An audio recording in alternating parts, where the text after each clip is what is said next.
जमशेदपुर अक्षेस ने भुइयाडीह स्थित एक ट्रांसपोर्ट के गोदाम में की छापेमारी, गोदाम से प्रतिबंधित प्लास्टिक जब्त। जमशेदपुर के बिरसा नगर थाना अंतर्गत हुल्लुम स्थित गरुड़बासा के जंगल से सड़े गले अवस्था में अज्ञात व्यक्ति का शव बरामद।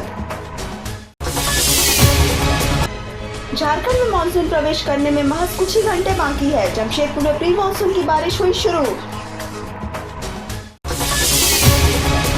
जमशेदपुर में ई रिक्शा चालकों ने उपायुक्त से मुलाकात कर स्थायी स्टैंड और लॉकडाउन के दौर का भत्ता दिए जाने की मांग।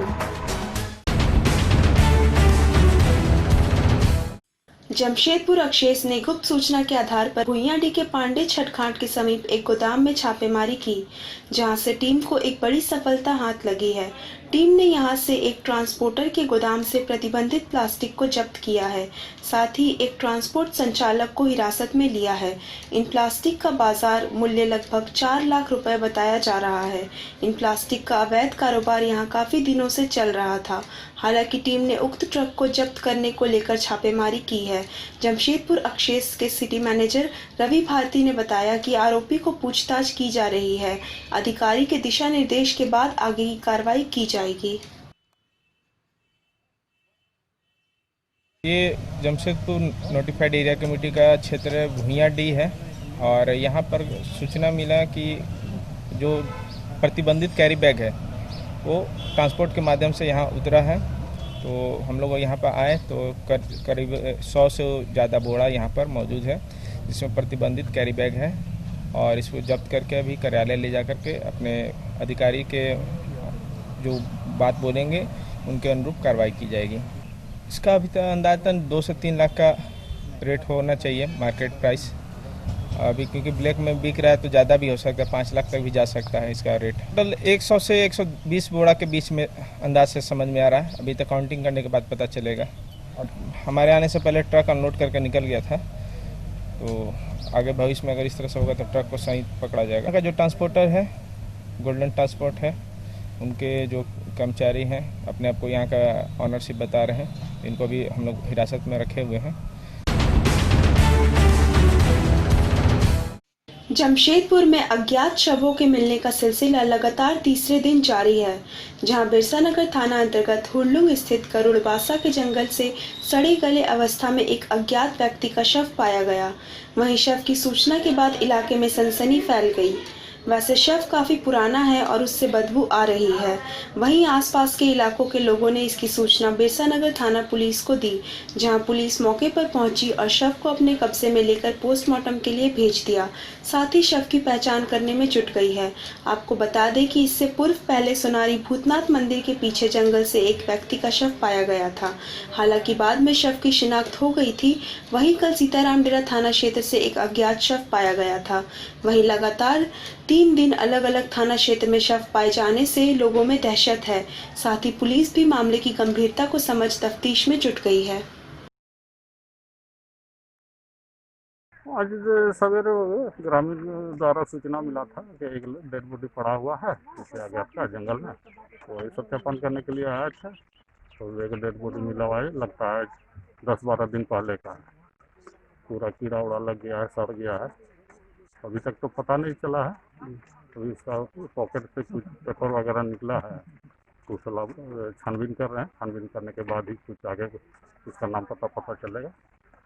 अभी किसी का पता सब जगह से दिखवा भी लिए, पता भी किए, कोई पहचाना भी नहीं, इसलिए अभी कुछ कहना मुश्किल है। ग्रामीण तो देख लिया है लेकिन अभी तक कोई बता नहीं पा रहा है और ना ही कोई पहचाना।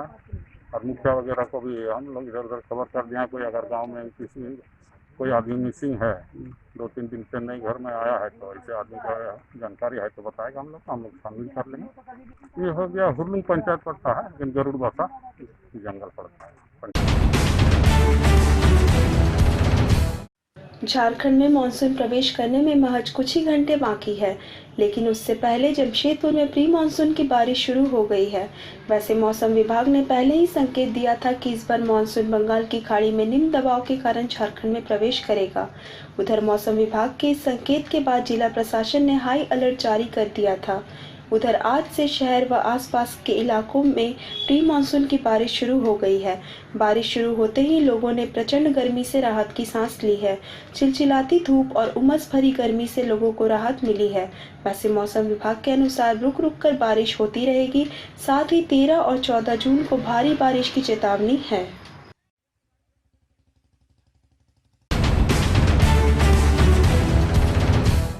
ऑटो चालकों की तर्ज पर अब जमशेदपुर में लॉकडाउन के दौरान ई रिक्शा चालकों ने गुरुवार को जिले के उपायुक्त से मुलाकात कर स्थायी स्टैंड और लॉकडाउन के दौर का भत्ता दिए जाने की मांग की है। लॉकडाउन में ई रिक्शा चालकों की भी स्थिति काफ़ी दयनीय है। उधर ई रिक्शा चालकों ने आज उपायुक्त से मुलाकात कर भत्ता दिए जाने और शहर में अलग स्टैंड का निर्माण किए जाने की मांग की है। इन लोगों का सीधे तौर पर कहना है कि एक तरफ सरकार ई रिक्शा चलाने का आदेश देती है, लेकिन सरकार के आदेश अनुसार एक रिक्शा पर मात्र 2 लोग ही बैठेंगे। ऐसी स्थिति में यात्रा करने वाले लोगों की संख्या कम हो गई है और लोग ज़्यादा पैसे भी देना नहीं चाहते। उधर ई रिक्शा चालक की स्थिति पहले से और खराब होती जा रही है। इन लोगों ने उपायुक्त के माध्यम से सरकार से मांग की है कि इन्हें गुजारा भत्ता दिया जाए और शहर में अलग से स्टैंड की व्यवस्था की जाए ताकि ई रिक्शा चालकों को परेशानी ना हो। इस लॉकडाउन की जो महामारी है, इस अवधि में छूट में हमें इसका कोई लाभ नहीं मिल रहा है। हमारी जो ई रिक्शा भाई बहनें हैं, बुजुर्ग हैं, सभी को अभी अपनी ज़िंदगी को गुजर बसर करने के लिए बहुत दिक्कतें आ रही हैं। जैसे किसी को किराया देना हो या अपना रोज़मर्रा ज़िंदगी गुजारने के लिए जो राशन होना चाहिए अपनी ज़िंदगी को रोजी रोटी के लिए, बहुत दिक्कत हो रही है। जैसे अभी गाड़ी इस लॉकडाउन में पैसेंजर मिल नहीं रही है, तो ठहराव भी नहीं है, चूँकि हमारा स्टैंड नहीं है। तो स्टैंड हमारा पहला मुद्दा हुआ। दूसरा मुद्दा हुआ कि हमारी जो रोज़गार नहीं रही है, बिल्कुल शून्य के बराबर हो गई है आय। तो इस अवधि में हमें कुछ भत्ता दिया जाए। उपायुक्त जी से इस 2 मुद्दों में मिलने हम सभी रिक्शा भाई आए हैं। मैं इनके सभी ई रिक्शा चालक का अध्यक्ष जमशेदपुर महानगर से अरुण कुमार गुप्ता ये आह्वान करता हूँ कि हमारी उपायुक्त महोदय जी हमें सहायता प्रदान करें। जैसे कि 2 मुद्दा हमारा, एक ई रिक्शा का स्टैंड हो, दूसरा मुद्दा हमें भत्ता दिया जाए जो एक ज़रूरतमंद को मिलना चाहिए। कोरोना वायरस पर जीत हासिल करने को लेकर भले ही अंग्रेजी दवा का आविष्कार होने में अभी समय लगेगा, लेकिन मनुष्य के शरीर में रोग प्रतिरोधक क्षमता बढ़ाने को लेकर होम्योपैथिक दवा कारगर साबित हो रही है। सरकार भी अब होम्योपैथिक दवा पर भरोसा कर रही है। जमशेदपुर की स्वयंसेवी संस्था सृष्टि महिला विकास मंच वैश्विक संकट के इस दौर में लगातार जरूरतमंदों की सेवा में जुड़ी है। संस्था के सदस्यों द्वारा गरीब रिक्शा चालकों के बीच इम्यूनिटी बढ़ाने के लिए होम्योपैथी की मुफ्त दवाओं का वितरण कर उन्हें नियमित रूप से इसका सेवन करने का सलाह दिया गया। संस्था के सदस्यों ने बताया कि इसके जरिए जरूरतमंद लोगों से स्वस्थ रहने और अधिक से अधिक सोशल डिस्टेंसिंग के नियमों का पालन करने की अपील की गई। दवा बाटे होम्योपैथी का दवा है, जो मतलब कोरोना वायरस जो चल रहा है, महामारी जो चल रहा है, इससे सभी लोग परेशान हैं। हर रिक्शा चालक मजदूर जो दवा खरीद नहीं सकते, ये होम्योपैथी है जो हम निःशुल्क बांट रहे हैं। और छोटे बच्चे ये 3 गोली खाएंगे, बड़े जितने लोग हैं वो 4-5 गोली करके 2 टाइम खाएंगे, जिससे ये मतलब दोबारा इसको खाने की आवश्यकता नहीं है। दवा आज ये दवा बात है, लेकिन दवा से क्या फायदा? जी, ये दवा से फायदा होगा कि जितने मतलब इन्फेक्शन हुआ है या मतलब सर्दी खांसी हुआ है, ये सब मुक्त करता है। ऐसे कोरोना वायरस बहुत कभी मतलब जोखिम रहता है कि हो सकता है। मैं संस्था नाम सृष्टि महिला विकास योग समिति की तरफ से योगदान करें। हमारे साथ चिंटू भैया है जो राष्ट्रीय मानवाधिकार अध्यक्ष है। टाटा मोटर्स कानवाई चालक अपनी मांग को लेकर लगातार आंदोलनरत है, लेकिन अब तक इन लोगों की मांग पर कंपनी ने कोई सूद नहीं ली है। अब तो कंपनी ने न्यूनतम मजदूरी देने पर भी इनकार कर दिया है। हालांकि पिछले दिनों कानवाई चालकों ने टाटा मोटर्स कंपनी गेट पर प्रदर्शन भी किया। उसके बाद उपायुक्त कार्यालय और डीएलसी कार्यालय पर प्रदर्शन किया, लेकिन इस सब के बीच अब तक कोई नतीजा सामने नहीं आया है। एक बार फिर न्यूनतम मजदूरी की मांग को लेकर उपायुक्त के नाम एक पत्र लिखा है। आपको याद दिला दें कि टाटा मोटर्स कंपनी 50 साल पहले की न्यूनतम मजदूरी आज भी कानवाई चालकों को दे रही है और इसी का विरोध लगातार कानवाई चालक कर रहे हैं। हम लोग यहाँ आए हैं कि यहाँ पर यथासिद्ध हम लोग का लॉकडाउन का जो 2 महीने का पेमेंट है वो टाटा मोटर भुगतान करे, और ये निर्णय करना डीसी महोदय को है। टाटा मोटर की मनमानी की जहाँ तक बात आती है, ये आए दिन आप पेपर में पढ़ ही रहे हैं कि मनमानी किस कदर टाटा मोटर कर रही है।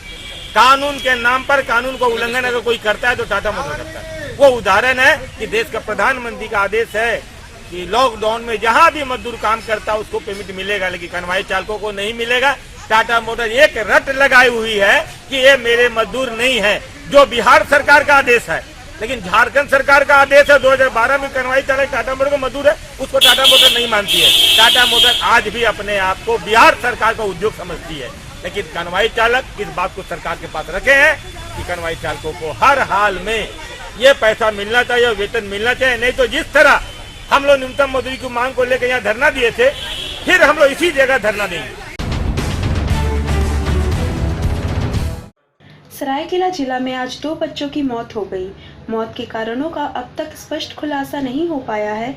दोनों के मौत के पीछे सांप काटने की आशंका जताई जा रही है। दोनों को अलग अलग स्थानों से सदर अस्पताल लाया गया, जहां अस्पताल पहुंचने से पहले ही बच्चों की मौत हो चुकी थी। सरायकेला प्रखंड के भंडारी साई गांव के 13 वर्षीय विजय महतो को बीती रात चमकी होने पर तबीयत खराब हुई तथा उल्टी भी हुई। आज सुबह पेट में दर्द था, जिसके बाद उसे सदर अस्पताल लाया गया, जहां उसे मृत घोषित किया गया। दूसरा खरसावा प्रखंड के संतारी गांव का मामला है, जहां बच्चे को कल उल्टी हुई तथा तबीयत खराब हुई। आज वह मृत हालत में अस्पताल लाया गया। दोनों को कोई बीमारी नहीं थी, मगर मृतक के परिजन की बातचीत व सिस्टम से सांप काटने की कयास लगाई जा रही है। पेट दर्द कर रहा है। अच्छा, नहीं, ये सांप को देखा नहीं उसको, और मैंने थोड़ा क्या मैंने पानी भी थोड़ा निकाला, थोड़ा मुंह से है पानी होता है, 2 थोड़ा लगे मुंह में, सब कुछ है, सब पैखाना डेथ कर गया। हाँ, पहले से पीछे हमारी। सरायकेला जिला के राजनगर प्रखंड क्षेत्र अंतर्गत पूर्वी भाग में भाजपा ने केंद्र की मोदी सरकार के दूसरे कार्यकाल के 1 वर्ष की उपलब्धि को जन जन तक पहुंचाने के लिए व्यक्तिगत संपर्क अभियान विधिवत शुभारंभ किया। भाजपा प्रदेश कार्य समिति सदस्य सह राजनगर पूर्वी भाग के प्रभारी सुनील कुमार श्रीवास्तव एवं ओबीसी मोर्चा के जिला मंत्री सह प्रखंड संयोजक खिरोद महतो, विजय महतो, सूरजलाल, संजय और सुनील महतो ने राजनगर प्रखंड क्षेत्र के हेंसल में लोगों से संपर्क करते हुए अभियान चलाया। सुनील कुमार श्रीवास्तव ने बताया कि भाजपा कार्यकर्ता मोदी सरकार के पहले साल में ऐतिहासिक एवं महत्वपूर्ण निर्णय जनता के हित में सफल साबित हुए हैं और अब कोविड-19 के संकट काल में भी केंद्र सरकार निर्णय और उचित प्रबंध भी सफल साबित हो रही है। मोदी सरकार का जो दूसरा कार्यकाल है उसमें क्या क्या 1 साल में मोदी जी किए। धारा 370 खत्म हुआ, 35 एक खत्म हुआ। आत्मनिर्भर भारत बनाने के लिए 20 लाख करोड़ रुपया विभिन्न मंद में दिया गया, किसान के लिए, युवा के लिए, इंडस्ट्रीज के लिए, कुटीर उद्योग के लिए, मध्यम उद्योग के लिए, ये सब कैसे पैकेज बना के दिया गया कि भारत आत्मनिर्भर बने। विधवा पेंशन, वृद्धा पेंशन, आयुष्मान भारत, सबका इलाज हो रहा है कि नहीं हो रहा है, किसको लाभ मिला है, जिसको लाभ मिला उसको बताया जा रहा है। यही मुख्य उद्देश्य है। कोविड-19 में पूरे भारतवर्ष में सबको राशन का वितरण हुआ। 170 करोड़ जो प्रधानमंत्री दिए देश को, उसको पूरे देश में किस तरह से लागू हुआ। जो कामगार अन्य प्रदेशों से प्रवासी लौटे, वो जो श्रमिक ट्रेन चलाया गया, वो जो फ्री में चला, उसका लाभ अपने अपने क्षेत्र में मिला कि नहीं मिला। इन सारे चीज़ों का हम लोग चर्चा कर रहे हैं और जनता को बता रहे हैं कि मोदी जी क्यों जरूरी है। राजद सुप्रीमो लालू प्रसाद यादव का 73वां जन्मदिन सरायकेला जिले के आदित्यपुर में राजद प्रदेश महासचिव पुरेंद्र नारायण सिंह के द्वारा कोरोना संकट को देखते हुए सोशल डिस्टेंसिंग के साथ मनाया गया। इस मौके पर 73 पाउंड का केक काट राजद सुप्रीमो के दीर्घायु होने की कामना भी की गई। राजद सुप्रीमो लालू यादव का 73वां जन्मदिन उनके समर्थकों ने कोरोना काल में सादगीपूर्ण तरीके से मनाया। झारखंड प्रदेश राष्ट्रीय जनता दल के प्रदेश महासचिव और आदित्यपुर नगर निगम के पूर्व उपाध्यक्ष पुरेंद्र नारायण सिंह के द्वारा 11 जून को राजद राष्ट्रीय अध्यक्ष लालू प्रसाद यादव के जन्मदिन को गरीब सम्मान दिवस के रूप में मनाया गया। इस अवसर पर राजद के सभी कार्यकर्ता, लालू विचार केंद्र के सदस्य और लालू समर्थक सोशल मीडिया के फेसबुक लाइव के माध्यम से जन्मदिन समारोह से जुड़े और अपने घरों पर रहते हुए पार्टी सुप्रीमो के जन्मदिन को मनाया। वहीं इस दौरान सैकड़ों जरूरतमंद लोगों के बीच लालू आहार पैकेट का भी वितरण किया गया। फेसबुक लाइव के माध्यम से आयोजित है। लालू विचार केंद्र और राष्ट्रीय जनता दल के तमाम कार्यकर्ता इस कार्यक्रम के साथ फेसबुक के माध्यम से जुड़े हुए हैं। इस कार्यक्रम के माध्यम से आज हम लोग लालू विचार केंद्र के सभी कार्यकर्ता, नेता इस बात का संकल्प लेंगे कि लालू प्रसाद यादव की नीतियों, सिद्धांतों और कार्यक्रमों को जन जन तक पहुंचाने का हम लोग संकल्प लेंगे। साथ ही साथ जो सामाजिक न्याय और विकास की जो रोशनी है, गरीबों के चौखट तक, समाज के अंतिम व्यक्ति के चौखट तक हम लोग पहुंचाने का आज संकल्प लिए हैं। साथ ही साथ आज सुप्रीमो लालू प्रसाद यादव जी के निर्देश पर आज का कार्यक्रम हम लोग गरीबों के नाम करते हैं और आज गरीबों के बीच लालू आहार के रूप में हम लोग कच्चा खाद्यान्न वितरित करेंगे। इन्हीं शुभ कार्यक्रम के साथ हम लोग आज लालू प्रसाद को दीर्घायु होने की कामना करते हैं। जमशेदपुर के परसुडी पूर्वी हरुदबनी पंचायत अंतर्गत बगान टोला में खराब पड़े 5 चापाकल को समाज सेवी मुनमुन चक्रवर्ती के पहल से मरम्मत करवाया गया। जमशेदपुर अभियंता और जूनियर इंजीनियर अमित कुमार सिंह से बात कर मरम्मत कार्य करवाया गया। चापाकल काफ़ी दिनों से खराब पड़ा हुआ था और इलाके के कई परिवार इन चापाकलों पर आश्रित है। चापाकल खराब होने से लोगों को पानी के लिए जद्दोजहद करना पड़ रहा था। समाज सेवी मुनमुन चक्रवर्ती ने लोगों की समस्या को देखते हुए जमशेदपुर अभियंता अमित कुमार सिंह से बात कर बगान टोला के 5 चापाकल का मरम्मत कार्य करवाया।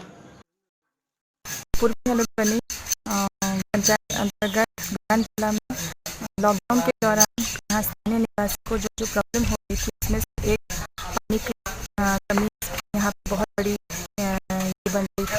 उसे हमने पीएचडी डिपार्टमेंट में chief executive engineer mister Amit Kumar से बातचीत करके यहाँ के सारे पानी 6 से 7 पानी हमने इस लॉकडाउन के दौरान पूरी दुरुस्त कराया। ब्लड बैंकों में रक्त की कमी को दूर करने के लिए संस्थाएं आगे आने लगी हैं। सबूज बांग्ला सोसाइटी द्वारा गुरुवार को जमशेदपुर ब्लड बैंक में रक्तदान शिविर का आयोजन किया गया। यह शिविर लॉकडाउन के दौरान ब्लड बैंक में खून की कमी को देखते हुए उनके सहयोग के लिए लगाया गया। सबूज बांग्ला सोसाइटी अपने सामाजिक दायित्व का निर्वहन करते हुए लॉकडाउन की शुरुआत से गरीब असहाय लोगों के बीच खाद्य सामग्री का वितरण करते आ रही है। साथ ही इस वैश्विक महामारी से बचाव हेतु मास्क व सैनिटाइजर का भी वितरण करते आ रही है। संस्था एक कदम और आगे बढ़ते हुए रक्तदान शिविर का आयोजन किया। शिविर में लोगों ने सोशल डिस्टेंसिंग का पालन करते हुए महादान किया। इस अवसर पर भाजपा नेता अभय सिंह भी शामिल हुए और संस्था के कार्यों की सराहना भी की। सबूज बांग्ला सोसाइटी की ओर से ब्लड डोनेशन कैंप का आयोजन किया गया है। हम लोग ये आयोजन डिस्ट्रिक्ट ब्लड बैंक में किए हैं और इसके अलावा हमारे जो ये सबूज बांग्ला सोसाइटी है, लॉकडाउन में हम लोग काफ़ी काम किए। 63 देश में हम लोग डिस्ट्रीब्यूशन का काम कर रहे हैं और इसके अलावा हम लोग सैनिटाइजिंग किए हैं, अपने क्षेत्र में मास्क का भी डिस्ट्रीब्यूशन किए हैं। और आज हमारे कार्य को सराहने को देखते हुए हमारे भाजपा नेता अभय सिंह जी हमारे यहाँ आए हुए थे और उनके मौजूदगी में हम लोग ब्लड डोनेशन कैंप का आयोजन किया। इसका टारगेट है कि हम लोग 80 बोतल ब्लड डोनेट करेंगे।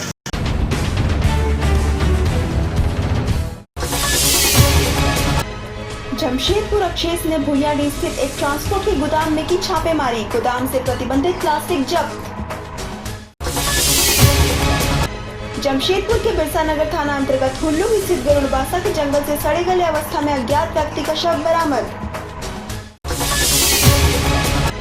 झारखंड में मानसून प्रवेश करने में महज कुछ ही घंटे बाकी है। जमशेदपुर में प्री मानसून की बारिश हुई शुरू।